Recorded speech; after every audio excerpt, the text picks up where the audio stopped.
బ్రిటిషర్ల దాస్య శృంఖలాల నుంచి భారతమాతకు విముక్తి కల్పించడం కోసం ఎందరో మహాత్ములు తమ ప్రాణాలను ఫలంగా పెట్టారు. మరెందరో అమరవీరులు ఉరికంబం ఎక్కారు.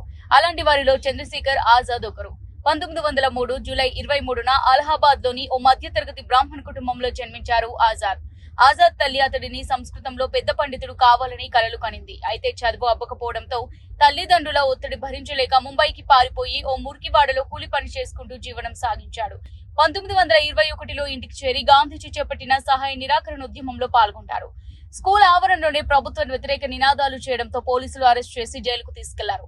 పోలీసులు చంద్రశేఖర్ ను కోర్టులో న్యాయమూర్తి ముందు హాజరుపరిచినప్పుడు అడిగిన ప్రశ్నలకు సమాధానంగా తన పేరు ఆజాద్ గా, తన తండ్రి పేరు స్వాతంత్రం అని, మేము నివసించేది జైల్లో అంటూ దిమ్మ తిరిగి సమాధానం చెప్పారు. దీంతో న్యాయవాది 15 రోజులు జైలు, 15 కొరడా దెబ్బల శిక్ష విధించాడు. ఓ సాధారణ దేశభక్తుడిగా తెలిసిన అందరికీ 1925లో కకోరి రైలు దోపిడితో ఆజాద్ పేరు దేశమంతా మారుమోగిపోయింది. 1931 ఫిబ్రవరి 27న అలహాబాద్ లోని ఆల్ఫ్రెడ్ పార్క్ లో సుఖదేవ్ తో సమావేశమైనట్టు సమాచారం అందుకున్న పోలీసులు ఆజాద్ పై హఠాత్తుగా దాడి చేశారు. సుఖదేవ్ అక్కడి నుంచి తప్పించుకునే వరకు వారితో పోరాడి ఆజాద్ తన రివాల్వర్ తోని తానే ప్రాణార్పణ చేసుకున్నారు.